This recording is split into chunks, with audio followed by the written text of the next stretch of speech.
Let's clear something up. Preparedness isn't about doomsday fantasies or building underground bunkers. It's about using common sense and taking practical steps to protect the people you care about. When the systems we rely on, like power, water, and grocery stores, suddenly fail, you become the first responder for your family, whether you're ready or not. Power outages, severe storms, and empty shelves aren't rare, they're real, and they can happen anywhere, at any time, often with little warning. Preparedness is about taking simple, logical steps to handle a bad day, not the end of the world. It's about being ready for the unexpected so you don't have to panic when things go wrong. We've grown dependent on modern conveniences, but that dependence can leave us vulnerable when those comforts disappear, even for a short time. When a crisis hits, you're suddenly responsible for providing food, water, warmth, and security for yourself and your loved ones. This isn't about paranoia, it's about self-reliance, the kind our grandparents practiced every day, often out of necessity. Forget the prepper stereotype. Preparedness is for everyone, no matter your age, background, or where you live. Parents with extra baby formula, students with first aid kits, seniors with extra medication, everyone can take steps to be ready. The goal isn't to survive the apocalypse, but to get through a week-long outage or quarantine without panic or stress. Start small. Buy a few extra cans of food, get a reliable flashlight, and slowly build up your supplies over time. Make a simple emergency plan. Each step you take builds resilience and gives you more control over your situation. Preparedness is a mindset, not a finish line. It's about being proactive, not reactive. It's about shifting from being a passive consumer to becoming an active, prepared citizen who can handle life's curveballs. You don't need to spend a fortune, just start with what you can and build from there. Talk with your family, make a plan, and take control of your own safety and well-being. Every small action adds up, and each step you take makes you more prepared. When things go sideways, you'll have time, options, and peace of mind. That's real empowerment. Preparedness is confidence, not fear. It's about knowing you can handle whatever comes your way. When the power goes out, your first priority is light. Ditch candles for safer, more reliable LED flashlights and headlamps. Candles can be a fire hazard, especially if you have kids or pets. So stick with battery-powered options that are bright and long-lasting. Keep flashlights and extra batteries in easy-to-find spots throughout your home, like bedside tables, kitchen drawers, and entryways, so you're never fumbling in the dark. Add a solar or hand-crank lantern for room lighting. These are great for illuminating larger spaces and don't rely on batteries. In winter, close off rooms, block drafts with towels or blankets, and layer up with warm clothing to trap heat and stay comfortable. Consider an indoor safe propane heater for extra warmth, but always follow safety instructions and ensure proper ventilation to avoid carbon monoxide risks. In summer, stay hydrated, wear light, breathable clothes, and create airflow with battery-powered fans or by opening windows if it's safe to do so. Communication is next. Keep a battery-powered or hand-crank emergency radio with NOAA weather alerts handy to stay informed about outages and severe weather updates. Power banks keep your phone alive for days, letting you stay connected with loved ones and emergency services. A small solar charger is a smart backup for longer outages. For food, eat perishables first, keep fridge and freezer doors closed as much as possible to preserve the cold and prevent spoilage. Stock up on non-perishable, no-cook foods like canned goods, protein bars, and dried fruit. These require no preparation and last a long time. Water is critical. Store at least 1 gallon per person per day for drinking and basic hygiene. Don't forget pets need water too. If you have a well, remember, no power means no water. Bottled water is the easiest solution, but filling your bathtub before an outage can provide extra water for flushing toilets or cleaning. Don't forget a manual can opener. Electric ones won't work, and you'll need it for canned foods. Keep your kit simple, accessible, and ready to go. Store everything in a clearly labeled bin so you can grab it fast.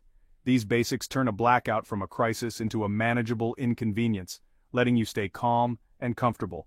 Preparedness is about comfort, not just survival. It's about making sure your family feels safe and secure, no matter what.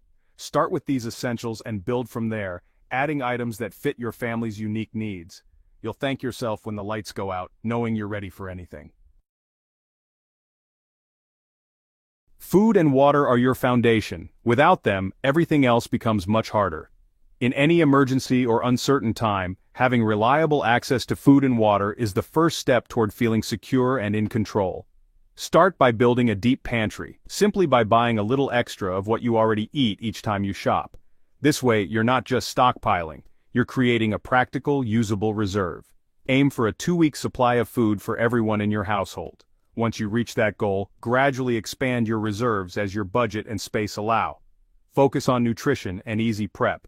Choose foods that are both healthy and simple to prepare, especially if you might be without power. Stock up on staples like rice, pasta, canned meats, beans, and peanut butter.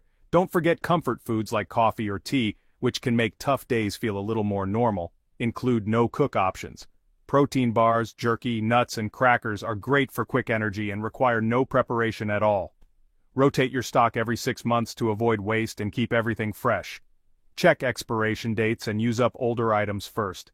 Water is even more vital. Humans can survive weeks without food, but only days without water. Store at least 1 gallon of water per person per day for drinking and basic hygiene. Start with bottled water, then add larger containers for long-term storage as your needs grow. Consider water storage barrels or stackable containers for efficiency. Have a reliable water filter like a Sawyer or LifeStraw for emergencies, in case your stored water runs out, or you need to use an alternative source. If your stove is electric, keep a camping stove or grill, with fuel, on hand for cooking when the power is out. Hot meals can boost morale and provide comfort in tough times, making a big difference for your family's well-being. Don't forget basic cooking tools and a manual can opener. Many emergency foods come in cans. Planning for food and water is about more than just survival. It's about health, comfort, and peace of mind for you and your loved ones. It's not just about calories, it's about building resilience and ensuring you can thrive, not just survive. Start small, build steadily, and you'll be ready for anything that comes your way. Smart storage means less stress and more confidence when it matters most. In a crisis, information is as vital as food. Cell service and internet can vanish, so have a battery or hand crank emergency radio for news and weather. For two-way communication, get walkie-talkies for your family or neighbors. Consider learning basic ham radio for longer-range contact. Make a family communication plan, designate an out-of-town contact and set meeting spots. Write down important numbers, don't rely on your phone. Keep paper maps handy, GPS may not work. A whistle can signal for help if you're trapped. A notebook lets you leave messages or record info. Low-tech tools keep you connected when digital fails. Stay informed, stay in touch, and stay safe. Communication is your lifeline. When help is delayed, your security is up to you, but you don't need a fortress. Start with deterrence. Reinforce doors, install deadbolts, and use security film on windows. Motion-activated lights and drawn curtains make your home less inviting to trouble. Have a peephole to see outside safely. Designate a safe room with a solid door, water, flashlight, and a way to call for help. Keep simple defensive tools: bat, heavy flashlight, or wasp spray. The goal is safety, not confrontation. Be discreet. Don't advertise your supplies or preparedness. Build trust with neighbors. Watch out for each other. A strong community is your best defense. Blend in, stay aware, and have a plan. Security is about layers, not paranoia. Stay calm, stay prepared, and stay connected. Practical steps make your home a hard target.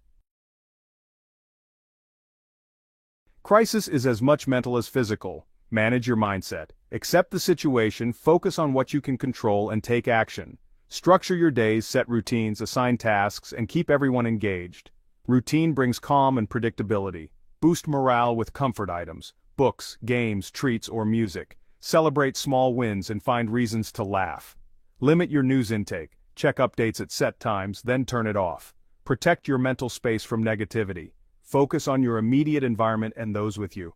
Your mental health is your foundation. Stay positive, stay busy, and support each other. Resilience starts in the mind. Guard it fiercely. In a crisis, cash is king. ATMs and cards may not work. Keep small bills hidden at home to cover essentials for a week. Build financial resilience before disaster. Reduce debt and create an emergency fund. 3 to 6 months of expenses and savings is a solid buffer. Barter items, batteries, lighters, coffee, soap, can be valuable if money loses value. Store important documents digitally and in a waterproof, fireproof bag. Originals and copies should be easy to grab if you need to evacuate. Organize now to avoid headaches later. Financial prep is peace of mind. It's not just about money, it's about options. Secure your future by planning today. Be ready for anything, financially and practically. Sometimes, staying put isn't safe. Evacuation may be your best option. Keep your vehicle ready. Never let the tank drop below half. Stock a get-home bag with clothes, water, food, first aid, flashlight, and maps. No alternate routes. Don't rely on GPS. Blend in and stay calm at checkpoints. Have ID ready and avoid drawing attention. If roads are blocked, a bicycle is a great backup. Silent, fuel-free, and versatile. Physical fitness matters. Practice carrying your pack on hikes. Plan for walking if needed. Know your limits. Mobility is survival. Prepare for all scenarios. Practice your plan before you need it. Stay flexible, stay alert, and stay safe. Your escape plan is as important as your supplies. Be ready to move when it counts. In a crisis, you may be your own medic. Be ready. Build a real first aid kit: tourniquets, pressure dressings, hemostatic gauze, bandages, antiseptics, and gloves. Stock over-the-counter meds and at least 30 days of prescriptions. Learn basic first aid, CPR, and bleeding control. Take a class and practice. Sanitation is key. Include soap, sanitizer, and a plan for waste. A bucket toilet with bags and cat litter works in a pinch. Preventing illness is as important as treating injuries. Read, watch, and practice medical skills now. Clean wounds properly to avoid infection. Medical prep is about knowledge as much as supplies. Stay healthy, stay clean, and stay ready. Your skills can save lives. Maybe your own. The lone wolf myth doesn't work. Community is your greatest asset. Build trust with neighbors before disaster strikes. Know each other's skills and resources. Nurse, mechanic, gardener, generator owner. Pool resources and create a contact list for emergencies. Organize simple gatherings to strengthen bonds. A connected community shares security, support, and solutions. Neighborhood watch isn't just for crime, it's for resilience. One family can be overwhelmed, a group can handle almost anything. Invest in relationships as much as supplies. Community is the ultimate force multiplier. Together, you're stronger. Prepare as a team.